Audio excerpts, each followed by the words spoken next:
ప్రభునందు ప్రియులైన మీకందరికీ యేసుక్రీస్తు ప్రభువారి నామములో శుభవందనాలు తెలియజేస్తూ ఉన్నాం. దైవజనులు బ్రదర్ భక్త సింగ్ గారి పరిచర్యలో నుండి దైవ మర్మములు నవంబరు 15. ప్రభువు వలన ప్రేమింపబడిన సహోదరులారా, ఆత్మ మిమ్మును పరిశుద్ధపరచుట వలనను మీరు సత్యమును నమ్ముట వలనను రక్షణ పొందుటకు దేవుడు ఆది నుండి మిమ్మును ఏర్పరచుకొనెను. తెస్సలోనికీయులకు రాసిన 2వ పత్రిక 2వ అధ్యాయం 13వ వచనం. మీరు లోకమునకు ఉప్పై ఉన్నారని యేసు ప్రభువు అనుచున్నాడు. యేసుక్రీస్తు ప్రభువు మనలో ప్రవేశించితేనే గాని ఇది అసాధ్యము. ఆయన నీ సజీవ రక్షకుడు కావలెను. ఆయన నా రక్షకుడైన కాలమందు రక్షణ, క్రొత్త జన్మము, ప్రాయశ్చిత్తము అను పదముల అర్థమే నాకు తెలిసి ఉండలేదు. అపవాది అనగా ఎవరో ఎరుగను. అయితే జరిగిన సంగతి ఏమనగా, ప్రభువు నాకు ప్రత్యక్షమై నా సమస్త పాపముల భయంకర పరిస్థితిని చూపెను. ఈ దర్శనమందు నా శరీరమంతా నల్లని మచ్చలతో కప్పబడెను. నాకు దుర్గంధము వచ్చుచుండెను.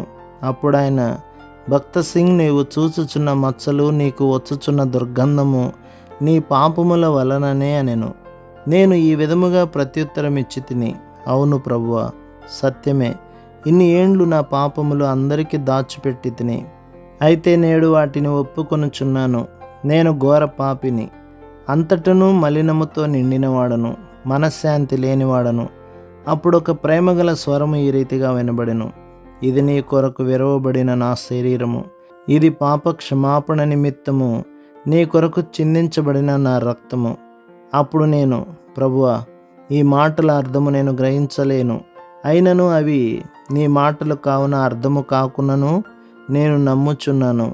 అవును ప్రభువా, నేను పాపిని, నీకు విరోధముగా పాపము చేసిన వాడను. నా శరీరము చెరుపుకొంటిని, నా తల్లిదండ్రులను మోసగించి తిని. నీ శరీరము నా కొరకు విరవబడిననియు, నా పాపముల కొరకు నీ రక్తము చిందించబడిననియు నమ్ముచున్నాను అని అంటిని. అప్పుడు నీ పాపములు క్షమించబడెను అని ఒక చిన్న స్వరము వినబడెను. ఆ సమయము నుండి నేను పూర్తిగా మారిపోతిని. పాపములపైనున్న మక్కువ తీసివేయబడెను. ప్రేమగల ప్రభువు నా హృదయములోనికి వచ్చెను. ఆ సంతోషకరమైన దినము కొరకు ఇప్పటికీ ప్రభువుకు వందనములు చెల్లించుచున్నాను.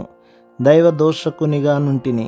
ఆయన నన్ను ప్రేమించి సదాకాలము తన వానిగా చేయుటకు నేను తగినవాడను కాను. ఆయన ప్రేమగల రక్షకుడని ఎరుగుదును. ఆయన నిన్ను ప్రేమించుచున్నాడు. నీవు ఆయనను త్రోసివేయవద్దని నిన్ను వేడుకొనుచున్నాను. కష్టదినములు వచ్చునని జడియకుము. నీకు ఆయన నిత్యమైన ఓదార్పునిచ్చును. అనుదినము నిన్ను నడిపించును. ఏ బాధలైనను నీతో, నా కుమారుడా, నా కుమారి, నేను నీకు తోడై ఉన్నాను, భయపడకుము అని అనును. నేను ప్రతి దుఃఖములోనూ ఆయనను రుజువుపరచుకొంటిని. ఆయనను ప్రేమించుచున్నాను. ఆయనే నా దేవుడు.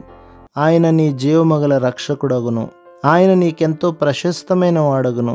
ఆయన ఇంకను నీకు ప్రశస్తమైన వాడుగా కాని ఎడల ఇప్పుడే ఆయనను నీకు ప్రశస్తమైన వానిగా చేసుకొనుము.